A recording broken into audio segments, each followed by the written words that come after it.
¿no? Bueno, queridos amigos, bienvenidos. Estamos en Todas las Voces, el debate en vivo. Hoy, si me permiten, quiero respaldar esta presentación en algunas fotografías. Ustedes saben, en este mundo saturado de imágenes, hay algunas pocas que perduran, otras no. Veamos las que hemos elegido para esta introducción. Por ejemplo, bueno, vamos a ordenarnos porque tenía una secuencia diferente a la que estamos emitiendo. Pero de todas formas puedo llegar a resolverlo en cuanto a... Hay fotos que perduran, hay fotografías que perduran y otras que no. Aquí tenemos, por ejemplo, un momento del lanzamiento de la carrera espacial, después estos acuerdos de Oslo, posteriormente lo que puede interpretarse como algo esperanzador, las dos Coreas estrechándose la mano, acá lo que es el cambio, aquí la continuidad. Y en función, bueno, esto que podría ser algo así como una pose, simplemente, y este grito desesperado y desgarrador para que la humanidad tomara conciencia de lo que estaba pasando. Y después esta fotografía, y aquí me quiero quedar. Es de un impacto tremendo esta fotografía, porque se reúne en el Salón de los Pasos Perdidos, además en ese ámbito que todos reconocemos como elegido para grandes eventos y grandes acontecimientos, el arco político, los técnicos de todos los partidos, dirigentes de todos los partidos, entendiendo que de pronto esto puede llegar a ser un punto de partida. Fue la presentación de EDUI 21, de su libro abierto. EDUI 21 que hizo una primera precisión y que uno a veces dice, bueno, pero si ya tienen que estar aclarando esto, le iban a decir el libro blanco, como además se utiliza en varias partes del mundo, ¿no? Es que yo, cuando escuché lo del nombre, dije, esto es porque ha habido una discusión de naturaleza política Claro. por presentar un libro blanco. Es la historia de todos los informes Exacto. categóricos sobre un tema en grandes acuerdos, se llaman los libros blancos y es un invento inglés. Bueno, lo cierto es que sí, efectivamente se iba a llamar el libro blanco, como uno supone que correspondería, y terminó llamándose el libro abierto. ¿Qué dice este libro abierto? Bueno, tiene propuestas para apoyar el acuerdo educativo, vamos a estar desmenuzando eso. Ahora, ¿qué sucede con este encuentro? Ha generado simpatías y también algunos reparos, algunos matices. Están con nosotros invitados esta noche la señora diputada del sector Todos del Partido Nacional, Graciela Bianchi, está el consejero de primaria con nosotros, Pablo Caggiani, y la doctora en Sociología, magíster en Educación, Adriana Marrero. Con ellos vamos a estar compartiendo en los próximos minutos. Aquí hay un primer informe que dispara el debate. EDUI 21 es una iniciativa ciudadana que se ha propuesto un cambio educativo. Está presidida por el exdirector de Educación, Juan Pedro Mir. Entre sus miembros cuenta con el ex subsecretario de Educación, Fernando Filgueira, el economista Javier de Aedo y el experto en educación, Renato Auper. De su fundación ha participado el sindicalista Richard Reed, la historiadora Ana Ribeiro, el economista Ignacio Muncho, entre otras 3 decenas de personalidades. EDUI 21 se jacta de representar a todo el arco político y social del Uruguay. El miércoles, en el Salón de los Pasos Perdidos, EDUI 21 presentó un extenso trabajo, producto de abordajes multidisciplinarios, destinado a estructurar un acuerdo que provoque un profundo cambio en la educación. El documento detecta los principales problemas del sistema educativo: presencia de estudiantes extraedad, déficit de cobertura y desafiliación de los adolescentes, bajas tasas de egreso a nivel de educación media básica y superior, problemas en logros de aprendizaje que se acentúa en los niveles socioeconómicos más vulnerables. EDUI 21 también señala la creciente violencia contra los educadores, la sobrecarga laboral, el ausentismo docente, la falta de incentivos para los estudiantes y la carencia de una carrera docente jerarquizada. Considera que el Ministerio de Educación tiene debilidad de liderazgo político, mientras que el CODICEN está limitado en su capacidad rectora y de mando. El diseño institucional vigente, que combina fragmentación de los órganos de decisión, limitaciones de gestión en el Consejo Central y en los consejos desconcentrados, y ausencia de autonomía de los centros educativos, constituye un formidable obstáculo para la implementación de cambios necesarios, afirma EDUI 21.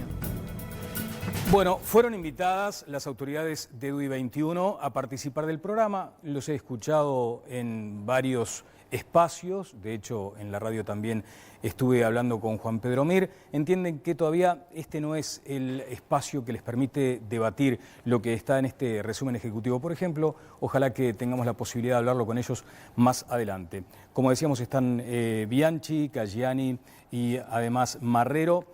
Un primer comentario sobre esto. Hay algunas cuestiones que de pronto van a pasar a la anécdota. Eso me parece que sería lo más sano. Y es la conformación de la foto. Yo no me refería a la foto esta donde se señala que faltan mujeres. Me refería a esta otra que es de una potencia enorme, porque allí están todos los partidos representados, más allá de que hay matices. De hecho, Cayani creo que dijo, ¿y por qué está el ministro de Economía ahí cuando no nos puede garantizar el 6% para la educación? Arranco yo, pues soy el único nene. Por favor. Para estar en sintonía con la foto. Bueno, yo creo que cada vez que se discute educación y con elementos fundados es positivo, fortalece la democracia y en definitiva una sociedad que no discute educación es una sociedad que no tiene proyección de futuro, está muerta. Es decir, que hay un primer elemento. Hay una serie de elementos en el informe que es bastante extenso que dan cuenta de que hay una serie de acuerdos, y así están consignados en el documento, con las políticas que se vienen desplegando en este momento. Que yo lo pongo explícitamente porque cuando uno escucha las entrevistas a veces eso pasaba desapercibido. Hay un segundo gran nivel de acuerdo que es efectivamente no hay transformación en la educación sin presupuesto, que yo creo que es también relevante plantear que exista este acuerdo y que hay acuerdo de todos los actores políticos en este tema. Y después hay una serie de valoraciones sobre la situación educativa en la cual también hay acuerdo. Es decir, Uruguay no se puede permitir seguir con los porcentajes de egreso de la educación media que tiene, no podemos parar más tiempo en eso. Pero usted empleó allí un dato, una cifra, que fue lo que de pronto disparó el debate, porque habló de un 70 u 80% de lo que se señala en este resumen ejecutivo que ya lo están implementando. Y cuando uno mira lo que dice el informe, efectivamente plantea un marco curricular común. Primaria viene trabajando en perfiles de logro, hay un marco curricular de referencia nacional que establece perfiles de logro para tercero y sexto de escuela, para tercero y sexto de educación media, hay un marco curricular de primera infancia que ya tiene varios años, que es lo que regula la actividad curricular. Hay una preocupación porque las propuestas educativas tengan que ver con la realidad de los gurises y no los gurises adaptarse a las propuestas educativas. Es decir, hay una serie de instrumentos planteados allí que están. Hay un planteo de que hay que tener propuestas de media que unifiquen de los 3 a los 14 años. Nosotros entendemos que esas propuestas son posibles, pero no deben ser universales. Y de hecho, están los séptimo, octavo y noveno en las escuelas rurales, están los centros educativos asociados, que son ciclos básicos de UTU en las escuelas. Pero casi 8 de cada 10 cuestiones que están planteadas allí ya están puestas en práctica. Voy a volver con usted, consejero. Graciela. No, yo la verdad que no coincido con Cayani, más allá de que normalmente, porque lo pienso, valoro muchísimo lo que está haciendo el Consejo de Educación Primaria. Me parece que el Consejo de Educación Primaria está trabajando seriamente. Es el único consejo que tiene autocrítica, que ha reconocido que tiene problemas y que están intentando la búsqueda del mejoramiento, porque parten de la base que tienen problemas. Yo no creo que el 70-80% de lo que se propone se esté implementando, lo cual no quiere decir que yo esté de acuerdo con el 100% de lo que se está proponiendo. Hay mucho problema en la media, muchísimo problema en la media, que si primaria logra los objetivos que se ha trazado, es el único consejo, es el único nivel educativo que está en condiciones de poder aterrizar el marco curricular común a nivel nacional. Los otros desconcentrados están lejísimos. La media tiene muchos problemas, no puede ser que volvimos a bajar el nivel de retención de los chicos en la educación media superior. El Banco Interamericano hace pocas semanas nos dio las nuevas cifras, llegamos apenas al 30%. Eso es muy complicado y lo que yo veo que hay que tomar de este fenómeno de DUI son dos que no se están dando, son dos cosas fundamentales. El unirnos todos, porque en este momento la educación no está funcionando de forma... ¿Esta foto no te representa eso? En este momento, en absoluto. Hay mucha confrontación y confrontación político-partidaria. Pero eso hay que rescatarlo enormemente. Y la otra cosa que hay que rescatar es que la sociedad civil se haya involucrado. Bien, Adriana Marrero, no me contestaste, Pablo, sobre la presencia de Astori. ¿No debería haber estado ahí? No. Pero cortita, porque no tengo... Estamos vinteñando para llegar al 6% y no se sabe si llegamos. Y esta propuesta implica aumentar un 50% la plata que se destina a salarios en la educación, que son 8 de cada 10 pesos. ¿Cuál es la distancia entre propuesta e implementación, que es otro de los asuntos que vamos a tratar, Adriana? Bueno, es enorme lo que hay para decir sobre educación y sobre todo sobre el acto de ayer, ¿no? Yo no integro EDUI 21, como es de público conocimiento. Ayer, sin embargo, fui invitada y por lo tanto concurrí al acto. Cuando me invitan, acepto la invitación y concurro. Por supuesto, es un tema al que he dedicado mi vida como docente, primero de secundaria, luego del IPA, luego de la universidad y también como académica, ¿verdad? Claro.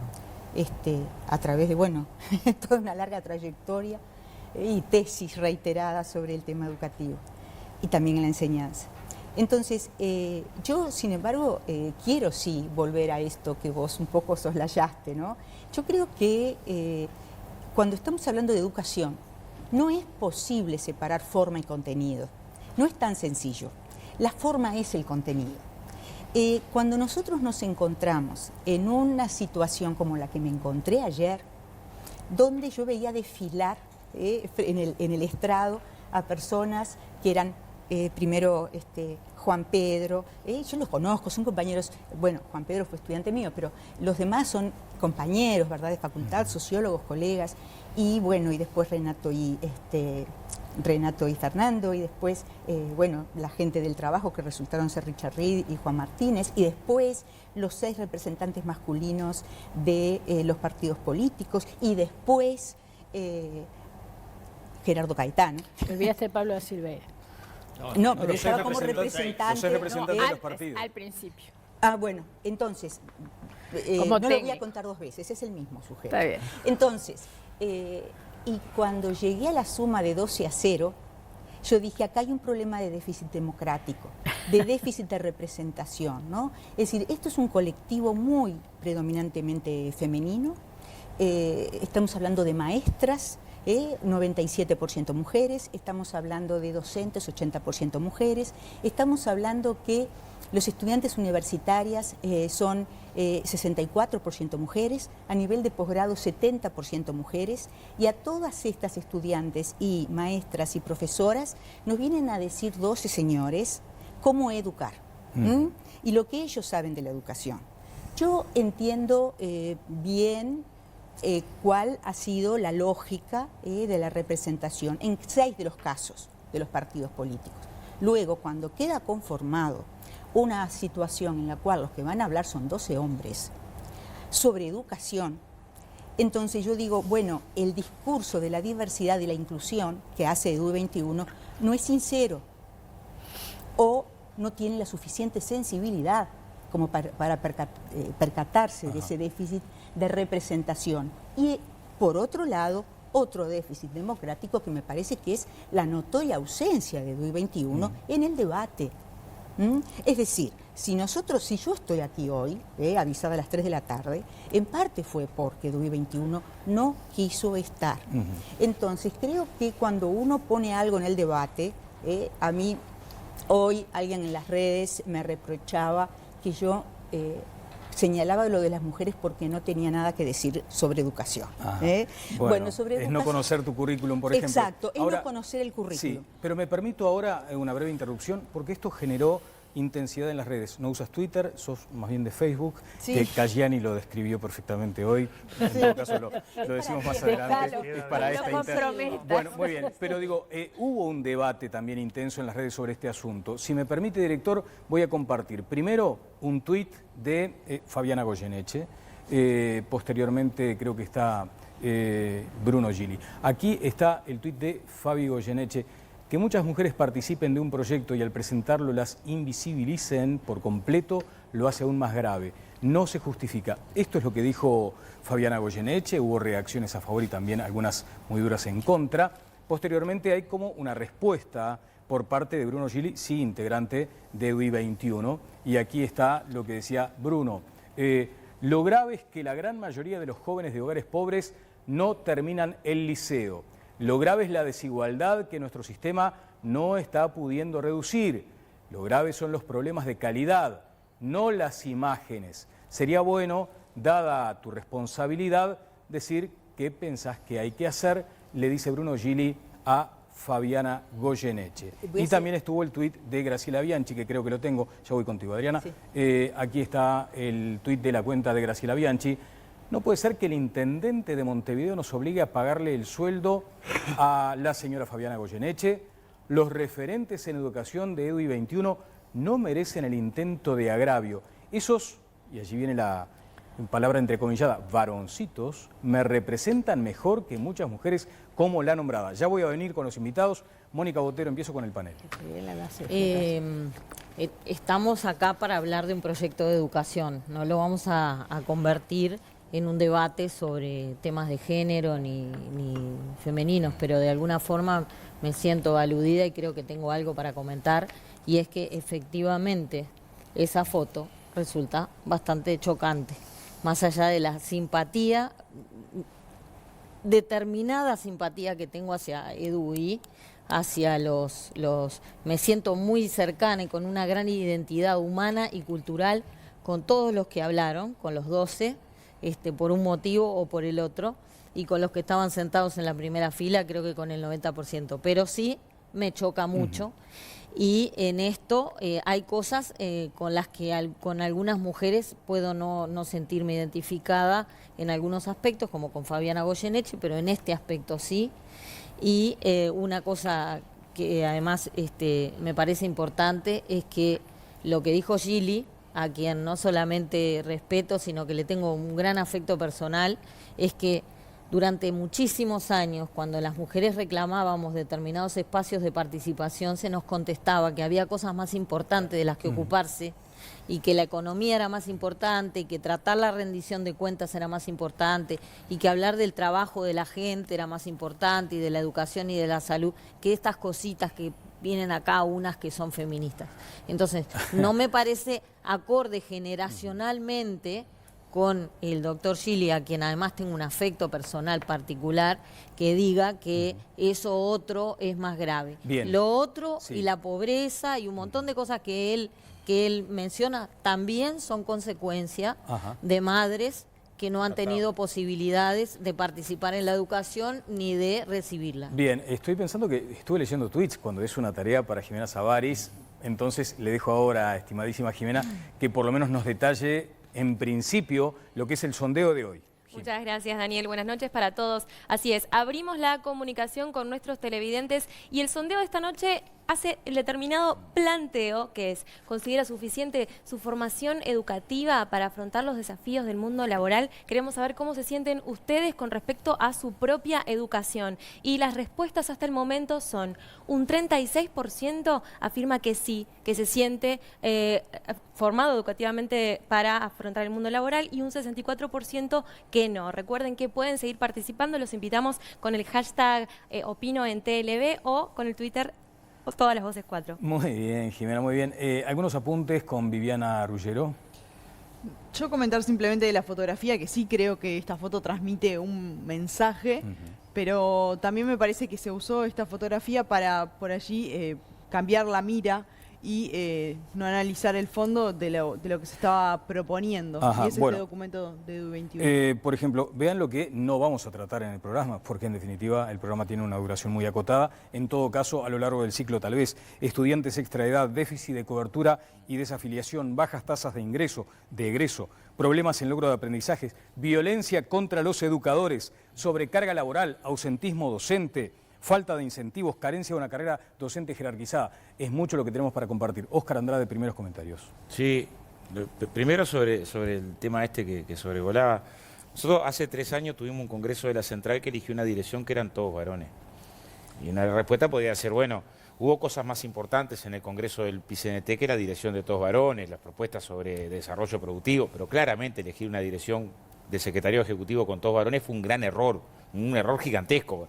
La mitad de los trabajadores son trabajadoras, difícilmente en términos de participación de la mujer Y ahora que estamos hace una semana a una semana del Congreso de la Central, varios gremios, por lo que sea hasta ahora, AEU, la FUS, el ZUNCA, han propuesto mujeres para la próxima dirección. Y ojalá tengamos una dirección paritaria.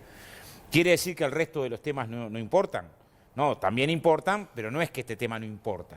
Porque en la lógica de este tema no importa, después tenés que la pobreza está concentrada en madre y jefa de hogar, que el acceso al trabajo es más difícil para estas compañeras, que la violencia de género está concentrada en las mujeres, que hay un conjunto de problemas que se concentran ahí. Que la sobrecarga laboral. Sin duda. Entonces, me parece que hay un doble problema. Uno, que cómo elegís presentar la propuesta, tiene que ver también con la propuesta, y lo otro, después decir que eso no es importante. Como decía también, ¿no? la forma y el contexto. No, miren que eso no es importante, eso es circunstancial, porque es una forma de evadir un problema que la sociedad tiene. Totalmente. Lo otro Sí, es... permíteme, Oscar, porque así vamos hilando. Sí. Yo discrepo totalmente y creo que quienes están haciendo hincapié, no me refiero a ti especialmente, pero sí a quien yo contesté en el Twitter, que tiene esa costumbre desde la intendencia de petardear todo lo que puede ser algún cambio o alguna innovación. Están logrando el objetivo, que es el objetivo distractor. Porque yo me pregunto, ¿por qué si las mujeres somos valiosas y hay mujeres en la educación muy valiosas, ¿por qué no están? Y yo creo que tenemos una gran cuota aparte nosotras. Porque a mí me dijeron toda la vida que en la política no podíamos llegar a determinados niveles, y podemos llegar. A mí me dijeron toda la vida que en el Partido Nacional había un machismo salvaje. Yo no lo siento. Depende, esa es mi posición. Y yo me ha traído problemas y discusiones, y ya lo saben, pero ese no es el tema. Yo creo que el problema es haberlo planteado en el ámbito correspondiente, porque los que firmamos la fundación de EDUI, el 47% somos mujeres, el 62% varones. ¿Por qué no se hicieron valer? No se tuvieron en cuenta en la presentación. ¿Y por qué no se hicieron valer las mujeres? De vuelta. Hay dialéctica. El debate si tenés acerca de carácter, la te lo propuesta llevas de puesto. DUI 21 a mí me trasciende, es un tema que hay que seguir estudiando para no talentear, ¿no? Acerca de la mirada, ¿no? Lo otro que sí me gustaría discutir es si estamos en el peor momento de la educación a lo largo de la historia. Esa es parte de una construcción que se ha colocado. La educación tiene problemas, sobre todo en secundaria tiene problemas, pero no estamos en el peor momento de la educación en cuanto a presupuesto, no estamos en el peor momento de la educación en cuanto a egresos, no estamos en el peor momento de la educación en cuanto a egresos en la universidad, no estamos en el peor momento de la educación en cuanto a cobertura, no estamos en el peor momento de la educación en cuanto a la posibilidad de estudios terciarios en el interior, no estamos en el peor momento de la educación en cuanto a producción científica. Entonces, las dos cosas a discutir. Punto de partida y también un balance un poco más fino de dónde estamos como educación. Estamos en el peor momento de la educación de los últimos 140 años del Uruguay. Una barbaridad. Absolutamente. Absolutamente.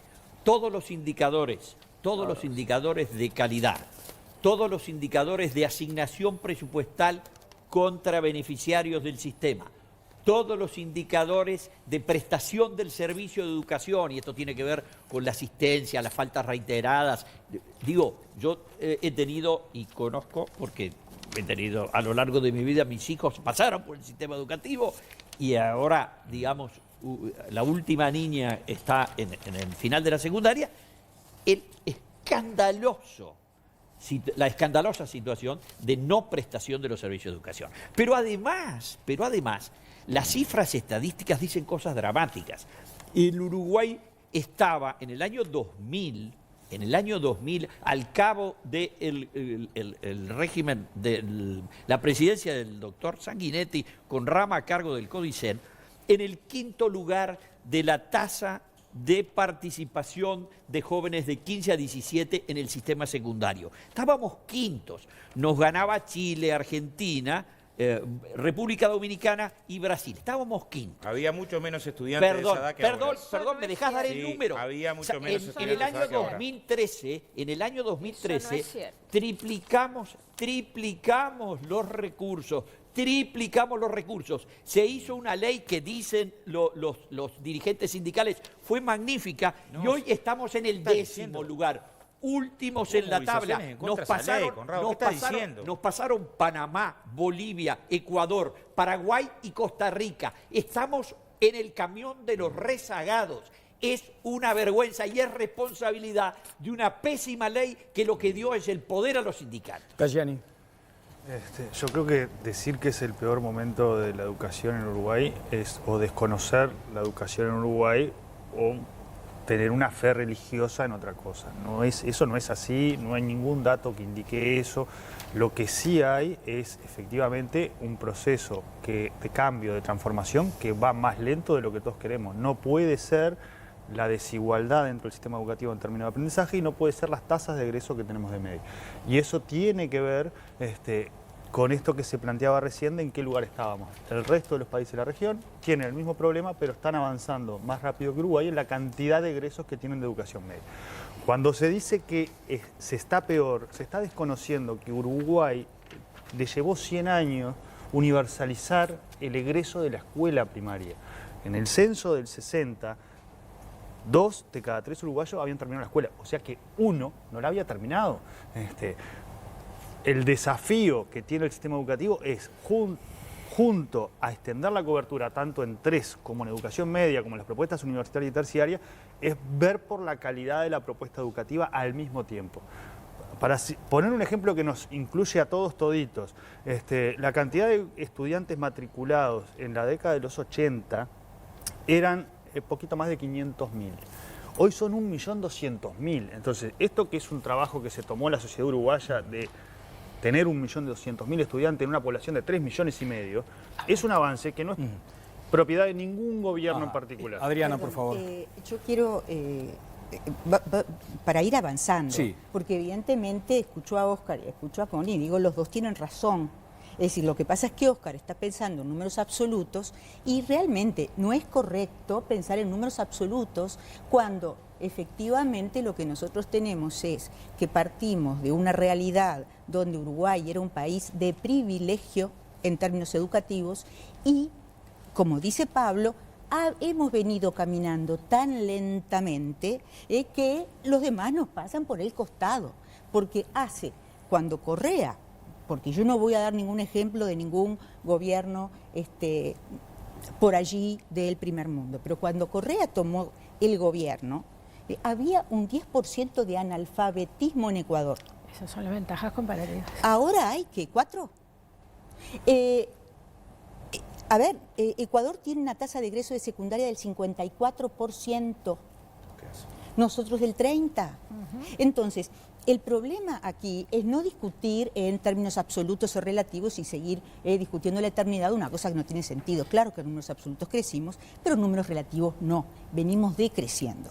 Entonces, lo que hay que enfocar de una buena vez, para mi gusto, no son tantos los síntomas, como lo dije en alguna columna, los síntomas que nos llevan a mostrar que hay problemas, baja retención, alto abandono, los resultados de las pruebas PISA, sino ir a cuáles son las causas educativas, no sociales. ¿Por qué? Porque lo educativo está allí y se concibió desde fines del siglo XIX como un modo de igualar, de reigualar, es decir, de compensar, como un modo de dar lo que la sociedad no da.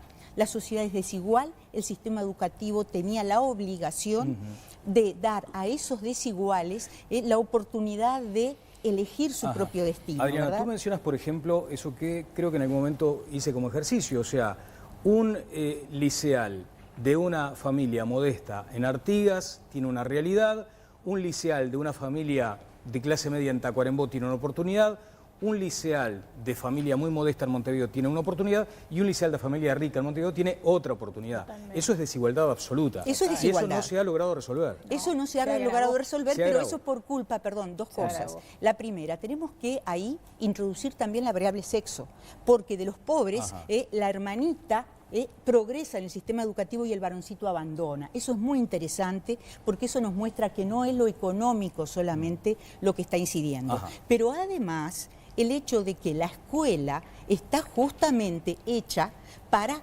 compensar eso, es decir, para revertir esa realidad. Y en lugar de revertirla, lo que está haciendo es ampliar la diferencia que hay de los niños en cuanto a su origen y en cuanto a su salida. Nunca tuvimos tanta inequidad en la educación. Creo que, claro, que vos mencionabas departamentos, pero yo creo geográficamente que más si o hay menos. que mostrar un fracaso de lo que ha sido el proceso educativo, pongámosle de los últimos 30 años, así no aludimos a nadie políticamente, es que hay una situación Noruega en Carrasco y en Punta Carretas, y hay una situación africana del centro de África, no en Artigas, en La Teja o en La Unión, acá, a 10 minutos. Una vez participé en una actividad de UNICEF donde mostraban el diagnóstico que habían hecho de Montevideo sobre la situación en secundaria respecto a el abandono, a los resultados educativos, a un montón de cosas. Y veías que en barrios, no te digo en los asentamientos ni en las zonas de mayor marginación, sino que ya estábamos hablando de La Unión o de barrios populares, de trabajadores, y de Carrasco, y las diferencias eran abismales, daban vergüenza vivir en Montevideo por eso. Ahora, lo que me parece que más que en este momento lo que está pidiendo esta propuesta, no porque estemos quizá en el peor de los momentos, porque da la impresión de que hay más inclusión, que por lo menos en número uno siente que hay mucho más chicos que están pudiendo pensar en ingresar a secundaria. El tema es que lo que se está necesitando es un cambio, porque el mundo está cambiando y nosotros hemos seguido con unos métodos que da la impresión, yo como madre me doy cuenta y como observadora de la realidad me doy cuenta que son realmente obsoletos. Vamos a los y primeros no hay tweets. por qué negarse a Claro. una propuesta así, sino acogerla con entusiasmo. Bueno, hay que ver también ese asunto que yo planteaba, ojalá que en algún momento podamos debatirlo. Hay una propuesta, pero está la implementación. ¿Cuánto tiempo tarda en implementarse? Y luego, ¿cuánto tiempo tarda en obtenerse resultados? En tener números negros sobre papel blanco, porque también allí hay un asunto vinculado a los sistemas de evaluación, porque cada vez que se aplica una reforma, lo que nos dicen es, bueno, esto hay que esperar ahora unos 10 años. ¿Qué pasa ahora con esta gente que nos está mirando por la televisión y que entiende que sus hijos no se están preparando para el actual mercado laboral? Ya voy contigo, Conrado. Dame tweets, por favor, Jimena. Sí, Daniel, nuestro público también está participando del debate de esta noche y queremos compartirles algunos de los mensajes que nos vienen llegando. Dice Diego Toriani, el Liceo Impulso es un ejemplo de educación pública con gestión privada. Tengo el placer de conocer esa majestuosa obra desde los cimientos y es muy emotivo ver lo que se está logrando con esos chicos. Seguimos recibiendo mensajes de ustedes. El próximo que nos llega en placa de Adriana dice, si el problema de la educación se reduce a un tema de género, es por eso que estamos tan mal. Así se expresan nuestros televidentes. Y otro tuit que les vamos a leer, Cecilia dice, EDUI 21 puede ser la salvación a una educación olvidada. Ojalá prospere y sea positivo. Recuerden que también pueden seguir participando de nuestro sondeo de esta noche, donde el planteo que les hacemos es, ¿considera usted suficiente su formación educativa para afrontar los desafíos del mundo laboral? Y la gente dice que el 38% afirma que sí, que lo considera así, y el 62% que no. Vamos, 481 votos hasta ahora y falta un ratito todavía, así que pueden seguir comunicándose con nosotros con el hashtag Opino en TLB. A propósito de lo que plantea Daniel, me parece muy importante. Hay que entender que los grandes cambios producen efectos inmediatos en el conjunto de lo que en inglés se llama el mindset, el conjunto de creencias y valores de las personas. Ernesto Talvi lo ha explicado con mucho detalle en alguna de las conferencias recientes que asistí, creo que el año pasado, donde estaba mostrando el ejemplo de lo que ocurrió con los chicos y las familias de sus alumnos, de los alumnos de ese conjunto de la cuenca de Casaballe, que van al impulso con el cupo que pueden conseguir, son 100 por año, pero resulta que cuando le hacían una encuesta, ¿a qué pensás hacer? El horizonte que esos chicos tenían, porque iban a una institución que funcionaba con todas las garantías, la frecuencia, el afecto, el amor y todas las otras virtudes, entonces el 80% soñaba y pensaba en la universidad.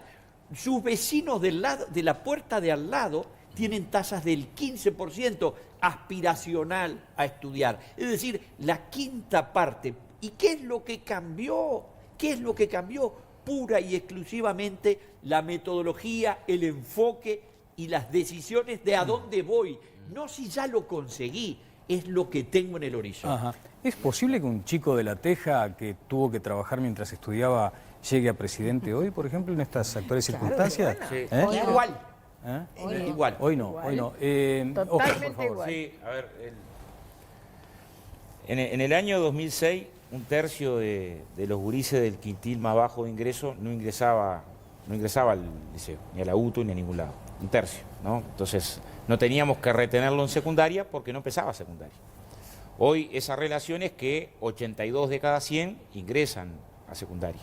Es claro que ese cambio ingresa y tiene muchas dificultades de terminar ciclo básico y demás. 98 de cada 100 a secundaria. Ajá. El problema es cuántos se quedaron. De vuelta. Lo que estoy hablando es del quintil más bajo. En el quintil más bajo de ingreso tenés esa situación. Después cuesta retener, pero también hay que analizar ese contexto. Estás hablando en un contexto general donde creció un 10% esa cobertura en esa edad, de muchos que no empezaban. ¿Por qué no empezaban? A ver, yo soy de Villa Felicidad, ¿no? El liceo quedaba a 4 kilómetros. El que no tenía para el pasaje era muy difícil seguir el liceo. Hoy hay boleto estudiantil gratuito, que antes no había para 120.000 estudiantes. No garantiza, ¿no? Que a pesar de eso no tenga que el que tuvo que cuidar a los hermanos, la situación de muchos dramas que no siempre son de dentro del sistema educativo, a pesar de que se creció en el peor momento de 5.000 a 30.000 becas, ¿no? A pesar de que es el peor momento de la educación. Tengo que seguir callando. ¿No? La verdad. ¿Quién la calla acá, Graciela? No, pero Acá la verdad que el peor problema que tenemos en varios aspectos en el Uruguay es que no queremos reconocer el problema. Y eso ahí arrancamos mal. Y no es y fundamentalmente es por la confrontación política.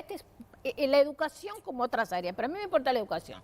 Es prácticamente un campo de lucha de distintos sectores políticos, de distintos sectores dentro del frente, precisamente porque por algo ayer estaba Astori y estaba Ferreri y no estaban los demás sectores políticos. No me quieran vender gato o pasar gato por liebre, porque claramente el Frente Liber Sereño y el astorismo no tiene la posición que tiene el resto de la fuerza política. Digo, Vázquez, el presidente Vázquez en los primeros 6 meses de su gobierno dejó caer a Filgueiras y a Mir. A Mir lo echaron porque se le ocurrió decir que no iban a poder hacer el cambio de ADN y Filgueiras, en una actitud que lo enaltece, renunció. Entonces, ¿de qué me están hablando? ¿Qué proyecto político tiene el gobierno si el presidente no pudo retener a sus asesores? Eso en primer lugar. Dejemos de confrontar, dejemos de chicanas, porque hace 30 años que estamos trancados, por eso, como decía muy bien la profesora, la magíster, perdón, o doctora, porque todos tenemos muchos títulos, por eso es que nos quedamos cuando teníamos ventajas comparativas. Hace 30 años que estamos discutiendo lo mismo. Y el problema de la implementación va a ser precisamente los enfrentamientos de las chacras y de los sectores y de todo lo demás. Y déjame decir una cosa más. El gran fracaso de estos últimos años fue tener una enorme cantidad de dinero muy mal administrada, con los resultados que tenemos, y el presupuesto de la educación se hace al revés. Primero tengo que tener un proyecto y cuánto cuesta, y después pidan y digan qué plata que necesitan. No es cuestión de empezar al revés, porque se gastó de cualquier manera. Gracias, Graciela. Algunos críticos dijeron que este impulso de EDUI 21 tenía como una vocación privatizadora detrás, mercantilizar el mercado. Eso no. Y hubo quien respondió, privatización fue la que hizo el Frente Amplio, porque en primaria, por ejemplo, se perdieron algo así como 50.000 alumnos. El 20%. Es lo que se Eso no es culpa del Frente Amplio, eso es culpa de la natalidad. No.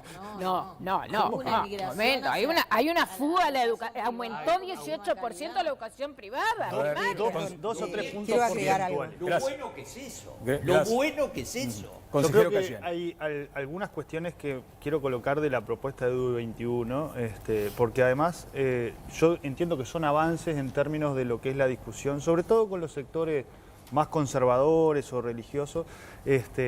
La propuesta de EDUI 21 es una propuesta que señala texto expreso que es pública estatal. La propuesta de EDUI 21 es una propuesta que señala texto expreso, por ejemplo, que el problema de la repetición lo resuelve habilitando solo la repetición en tercero y en sexto, de primaria y de media. Te lo digo porque conozco tu posición respecto al tema. La propuesta de EDUI 21 sí trae, además, una serie de temas que tienen que ver con la discusión que se produce cada vez que se cambia una ley de educación, está planteado ahí, cada vez que se cambia el estatuto del funcionario docente, porque eso requiere negociación colectiva, el estatuto de centro, que eso también requiere negociación con la ATD y los sindicatos. Es decir, hay una propuesta que que tiene un diagnóstico compartido por varios de los que estamos en el sistema educativo en términos de lo grave de no universalizar el egreso de educación media y la necesidad de garantizar aprendizaje, pero que es una propuesta que claramente nos va a empantanar en términos de la instrumentación. La propuesta se va a empantanar en la implementación. Doctora. Yo quiero terminar con algo que quedó pendiente, Claro. y es que, bueno, yo soy... todo el mundo sabe, ¿verdad? Yo soy adherente a la izquierda, soy independiente, pero también soy socióloga, entonces me gusta mucho que tengamos mucho cuidado con los argumentos que usamos, ¿verdad? No podemos seguir culpando a la desigualdad social de la desigualdad educativa. Totalmente de ¿Por acuerdo. qué? Porque si nosotros atendemos al tipo de desigualdad, Uruguay es uno de los países más equitativos en términos de ingreso, de distribución del ingreso de América Latina. Sin embargo, es, como efectivamente señalaba Connie, uno de los países más desigualitarios en materia de educación. Cuando nosotros decimos este chico viene de un barrio, viene de otro, viene de un pueblo, tenemos que pensar, voy a seguir con el ejemplo de Ecuador porque me gusta, que en Ecuador hay gente que viene de la montaña, que hay gente que viene de los Andes, es decir, y no obstante lo cual la tasa de egresos es del 54%. Yo quiero decir esto no para menospreciar el papel de la igualdad. Yo soy creo que las personas tenemos que empezar la vida en condiciones dignas todos, sino para reforzar la idea de que acá el problema es educativo. Entonces, de lo que se trata es de saber qué es lo que pasa adentro de los institutos, adentro de los liceos, adentro de las aulas, qué hace que nuestros jóvenes no aprendan. Y la formación entonces, docente. Exacto, entonces ¿dónde yo creo, está? bueno, yo creo Sí, que la piedra efectivamente, angular. como lo decía la otra vez en la columna de Brecha, sí, yo creo que la formación docente es la piedra angular de todo el sistema, que si nosotros empezamos a cambiar la formación docente, el impacto sería inmediato, en un efecto multiplicador fantástico. ¿Por la vía de una universidad, por ejemplo? Por la vía de una universidad, pero por la vía de una universidad de verdad. Ahora, ¿No como la que está planteada? No como ¿Por qué está haces ese planteado. matiz? Porque verdaderamente la propuesta que está a estudio del Parlamento es una propuesta que le cambia el collar al perro, ¿no? Es decir, el animal es el mismo. Y la papelería. Bueno, ahí Se está. va a Bueno, llamar va a Universidad haber de un la poco de Educación. gasto, es verdad, en papelería, pero básicamente es la misma cosa. Pero entonces, lo que yo quería comentar justamente es que de esa sustancia, de eso que es lo que mantiene viva la educación, lo que pasa dentro del aula, lo que pasa en los corredores, lo que pasa en el patio, el tema no es la pobreza, el tema es cómo esa pobreza cómo ese niño pobre, esa niña pobre es tratada en el sistema, ¿verdad? ¿Por qué no fueron los sindicatos? Y eso, ahí, perdón, de la educación? pero Sí. y eso es, porque eso también, eso es lo que brilla por su ausencia en este proyecto de DUI 21. Es decir, porque yo tampoco quiero, es decir, eso brilla por su ausencia. Es un texto que plantea ingeniería institucional, que plantea, bueno, el marco curricular común del cual parece que si no se habla se está fuera del mundo, pero que verdaderamente es una máquina de homogeneizar fantástica, porque lo que se plantea es efectivamente una convergencia entre todos los actores del sistema educativo desde que el niño tiene 3 hasta que sale con 14 sobre qué enseñar, cómo enseñarlo y cómo evaluarlo. Yo no quiero confluencia, yo quiero diversidad. Yo quiero imaginación, yo quiero profesores vivos en la clase, por una razón muy sencilla, porque lo que es pertinente, importante y evaluable e importantísimo cuando el niño tiene 3 años, cuando tiene 14 ya dejó de serlo, porque los avances científicos, tecnológicos, en lo que nos preocupa, son tan rápidos que pensar en meter al chico en una especie de tubo, con identidad de programas, planes, métodos, evaluaciones y pretender que sale de ahí con un perfil educativo es efectivamente dedicarse a la charcutería. ¿Dedicarse a la? Charcutería. Bueno, Ya quiero ir estamos con el panel. empezando mal. Bueno, vamos a ir terminando mal. vamos a ir a una brevísima pausa. Quiero que Jimena me dé algunos tweets más y vamos a seguir en este debate aquí en Todas las Voces. A ver, Jimena. Sí, seguimos recibiendo tweets de nuestros televidentes, queremos compartirlos con ustedes porque están opinando sobre el debate de esta noche. El usuario JBC Twitter dice, ¿el nivel de egresados estamos bien? Se pregunta. Claro, si en ciertos años de secundaria no te dejan repetir o en otros años pasás con solo ir, ahí sí tenemos cantidad de egresos. Diego Romero se expresa, soy un estudiante universitario egresado de 32 años y el 90% de mis compañeros también egresados son la primera generación profesional en sus familias. Hay que ver el todo. Hay problemas, pero no está todo mal. Y por último, Patricio Reimer, opino en TLV, vamos a suponer que no estamos en el peor nivel de educación. Hay que esperar a tocar fondo para hacer algo y generar consenso. Esos eran los mensajes que queremos compartir con ustedes. Y también tenemos el censo, Daniel, porque la gente sigue votando y opinando. ¿Considera suficiente su formación educativa para afrontar los desafíos del mundo laboral? El 38% dice que sí y el 62% expresa que no, que su educación considera que no es suficiente. Bueno, la educación importa como derecho humano, como bien común. Eso es parte de lo que dice EDUI 21, que además señala en la introducción como útero para la formación de una sociedad de iguales, ese concepto paridor. Vamos a estar hablando luego de la pausa de qué es lo que pretende hacer EDUI 21 en materia de herramientas. Luego de la pausa continúa Todas las Voces.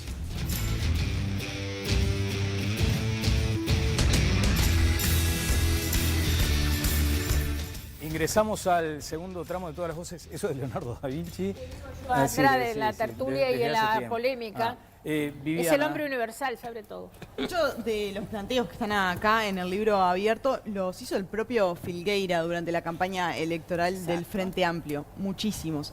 Ahora, yo escuchaba decir a Cayeni que el 70% de lo que está acá ya se está haciendo y a su vez que para implementar esto se necesita el 8% del PBI. ¿No hay una contradicción allí?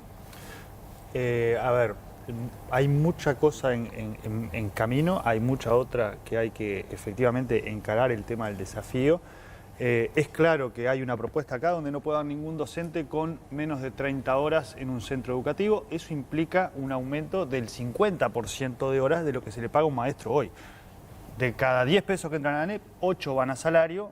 Hagamos la regla de 3 a ver cuánta plata se va a necesitar para sostener solo esto, sin hablar de las otras cuestiones vinculadas a infraestructura que también están planteadas, no están cotizadas, digamos, no está hecha la cuenta.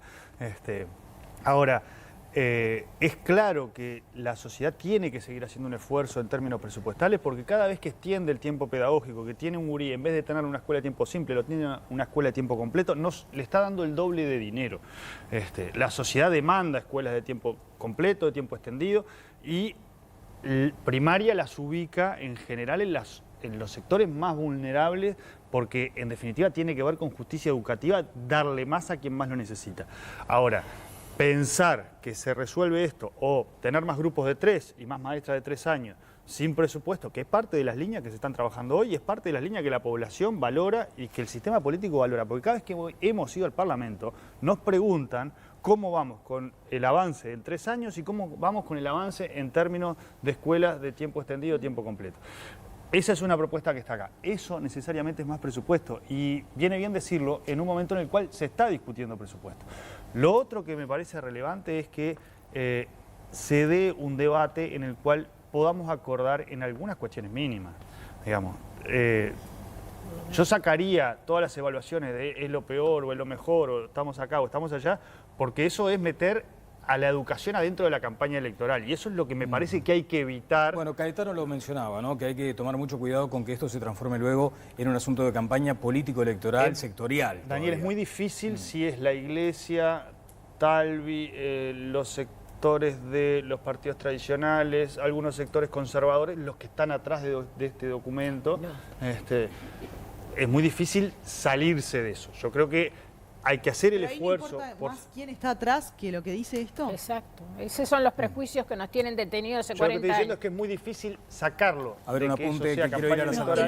El apunte que yo quiero decir, que también es sustantivo en relación con el proyecto, que lo he leído, es decir, no lo he leído exhaustivamente, Este es un proyecto, el libro abierto, quiero hacer la aclaración, el libro blanco viene después, está prometido como hoja de ruta, pero todavía no ha sido publicado. Se me escapó. Claro, entonces, este libro abierto, a ver, es gente inteligente, ¿no? Es decir, no estamos hablando de tres improvisados que se juntan, no, estamos hablando de gente inteligente. Los redactores son Renato Perti y Fernando Filgueira, son gente inteligente. El documento es un documento que navega entre dos aguas permanentemente. Yo diría, por favor, vamos a leerlo con seriedad y ustedes van a ver que es un libro que no se compromete en nada. No es un texto comprometido.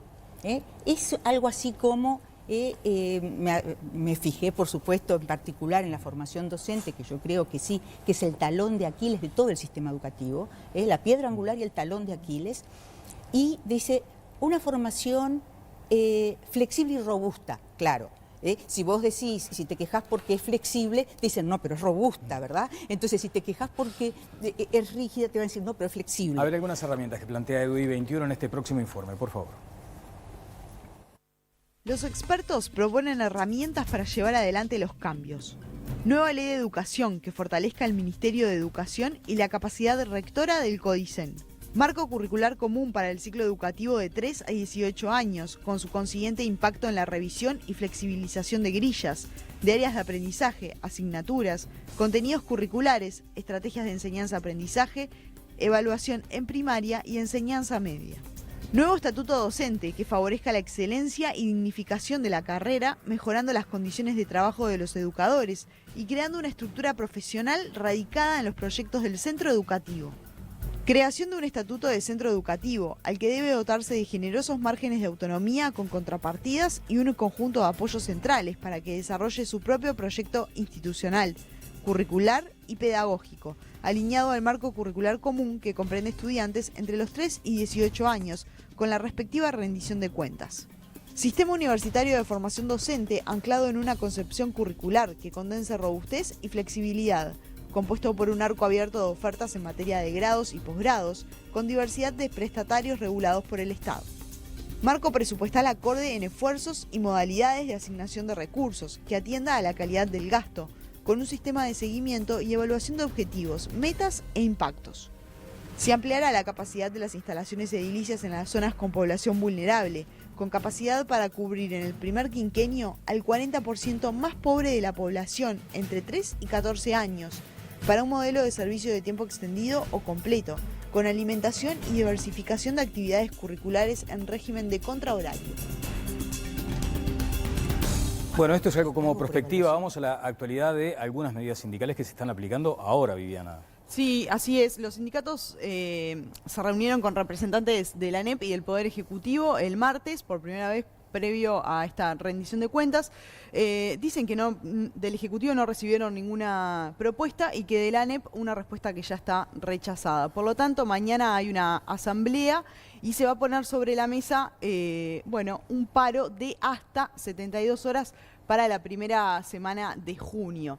Y los gremios de secundaria acaban de terminar en el día de hoy 3 días de paros regionales. En la mayoría de los departamentos del país se ocuparon unos 30 liceos en distintos puntos del territorio y el gremio entiende que hubo un alto acatamiento en estos 3 días de medidas. Bueno, el paro como herramienta, me gustaría comentar ese aspecto. Más allá de que, me permitís abrir un paréntesis, me llamó mucho la atención además, la situación no tiene nada que ver con lo sindical, ni con la reivindicación presupuestal, ni con la discusión de la rendición de cuentas, pero Robert Silva García es el representante de los docentes en el directorio de la ANEP, del CODICEN de la ANEP, es el representante de los docentes, fue declarado persona no grata por ADES, los profesores de Montevideo. Porque les ganó las elecciones con voto secreto en representación de ninguno de las FENAPES. Pero yo quería citar, porque estamos ante uno de los dramas de nuestro sistema.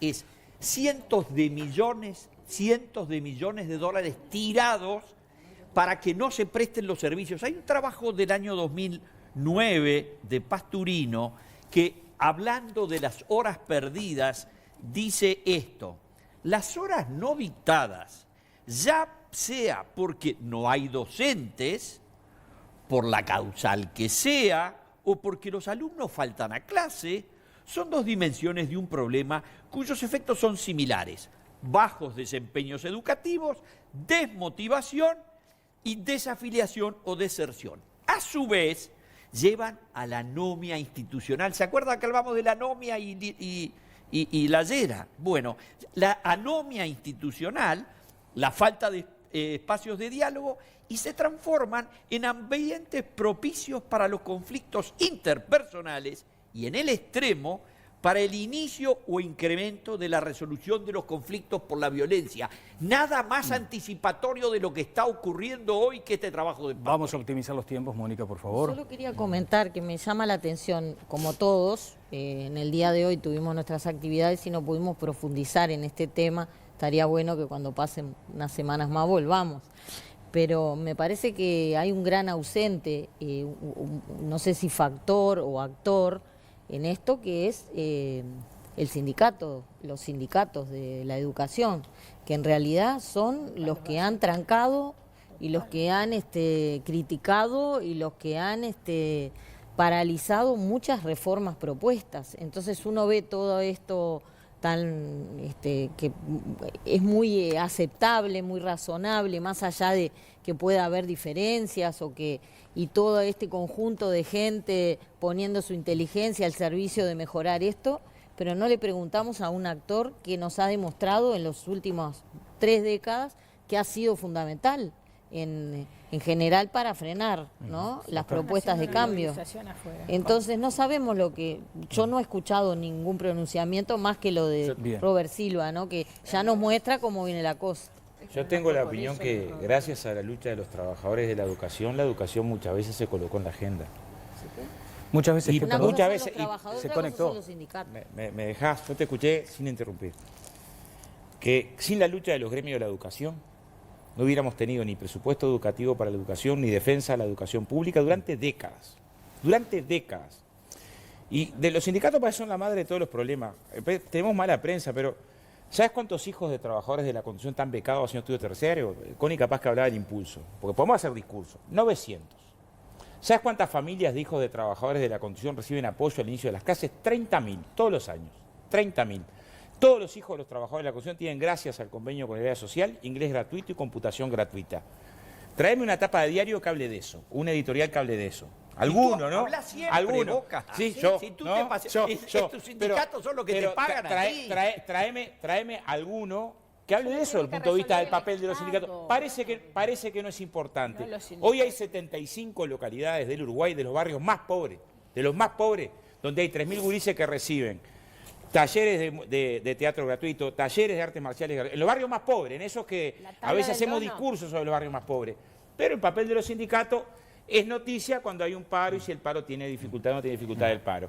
Mónica, pero mucho tiene que ver el papel de la educación con la lucha de los colectivos docentes organizados en sindicatos que pelean por la educación. Optimizando, sí. Oscar 2x3 me cuenta de estas experiencias y me las cuenta con mucho entusiasmo y a mí me resultan muy simpáticas y muy valiosas.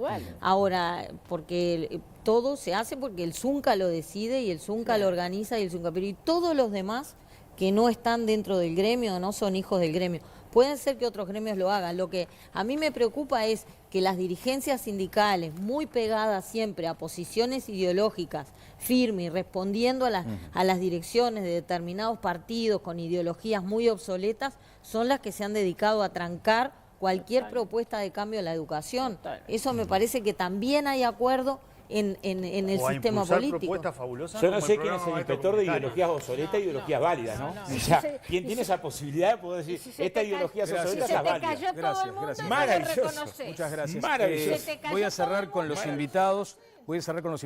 Acertadamente decía Mónica, este es un asunto que va a permitir que las aguas se aquieten y que podamos ver, además, cuando decante, podamos ver más sustancia. De hecho, tenemos un informe preparado que en esta oportunidad no lo vamos a poder presentar. De pronto, y quiero invitar públicamente a la gente de EDUI 21 para que vengamos a debatir por lo alto, como pretende este modesto espacio.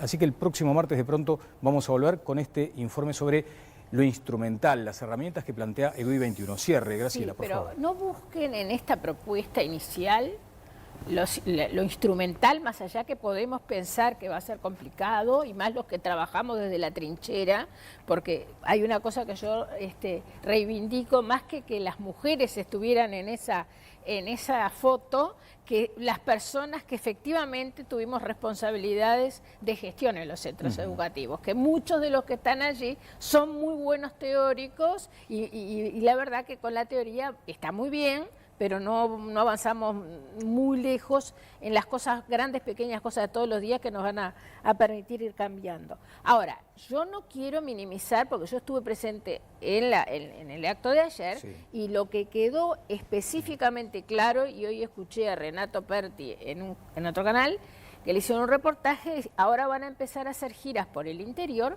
porque en realidad este es un marco general para ser llenado con las propuestas que se sigan recibiendo de la sociedad civil. Ajá. Yo no digo que se vaya a producir bien, digo que es así. Y si uno lee la propuesta que fue desarrollada por quienes son los autores del libro, todo lo demás, queda claro. ¿Sabes qué, Graciela? Vuelvo al tema de la foto. Sí, yo estoy viendo acá, esto no es una foto, este es un video, pero allí estaba gran parte, en términos porcentuales, ¿cuánto de la ciudadanía estaba representada acá atrás? Prácticamente toda. Y casi toda. Entonces, a veces uno advierte que hay que incluir a la 711 y Constanza Moreira, que no está. No, y el MPP, con todo respeto a Callaret, tampoco. Bueno, pero tienen una distancia. Ellos están a favor de educación. ¿Y Rossi es MPP? Orsi no es MPP. Orsi no es MPP. Bueno, y él no puede hablar de política. Sí, gracias, Conrado. Estamos cerrando. Sí, él no puede hablar de política. Bien relevante. No puede hacer proselitismo político partidario. No, y menos hacer lo que hizo tu jefe, que fue a hacer un acto político en Nueva Palmira. Yo creo que hay que preservar el debate sobre cómo mejoramos la educación de la campaña electoral. Eso evidentemente no se está logrando. ¿Pero y esto? ¿La foto esta, Pablo?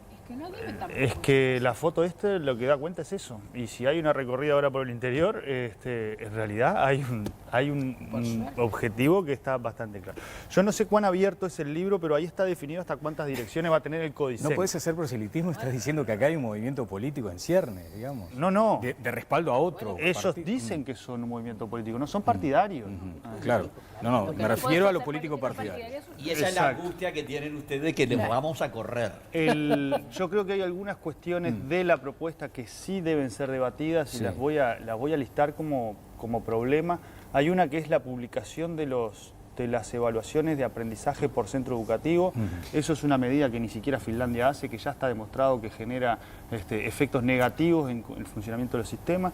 Hay otro aspecto que me parece que es de mucha relevancia, que es que señala que entramos en un modelo de evaluación docente similar al chileno que tiene consecuencias sobre el salario docente, y yo creo que eso es un problema. En Chile hay una diferencia bastante importante en términos salariales, a la misma función, el mismo trabajador y la misma cantidad de años trabajados, y yo creo que esas cuestiones no se pueden perder de vista porque son cuestiones que hacen ruido. Está bien. Con respecto al tema de universalizar el egreso de educación media, yo creo que es una tarea de todos y urgente. No nos queda tiempo. Muchas gracias, Pablo, también a Graciela. Cerramos, doctora. Sí, breve también, porque también brevemente, dos cosas, también estoy en desacuerdo con alguna cosa muy breve. La autonomía de los centros es muy problemática en un lugar como el Uruguay, donde todo el mundo tiene amigos. Yo realmente quiero que nuestros jóvenes y niños tengan a los mejores docentes, no a los más amigos de sus directores. Es decir, cuidado, eso a mí me preocupa mucho. Otra cosa que quiero decir respecto de los sindicatos,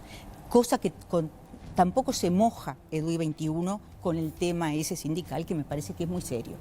Una cosa que le quiero decir a Oscar es que, y me parece muy importante esto, es que la diferencia entre el ZUNCA y los gremios de la enseñanza es que en el ZUNCA son todos profesionales de la construcción. Todos se dedican a construir y todos saben lo que hacen. En los gremios de la enseñanza hay gente que ha egresado de institutos de formación docente y hay gente que está ahí de casualidad. Entonces, yo quiero hacer una distinción. Yo respeto las aspiraciones de gente profesional que trabaja y defiende sus intereses desde un conocimiento de qué es lo mejor. La cuestión es cuando personas se dicen docentes, no han estudiado, no tienen título y trancan absolutamente todo porque están Bien. currando con la educación. Bueno, eso queda para el próximo programa. Veo que Connie levanta los brazos, Óscar se queda sin oportunidad de responder. Nos vamos a reencontrar seguramente con este tema el próximo martes aquí en Todas las Voces. Han sido todos muy amables y muchas gracias tanto al panel como a los invitados, a Jimena Savaris. Que pasen todos muy bien.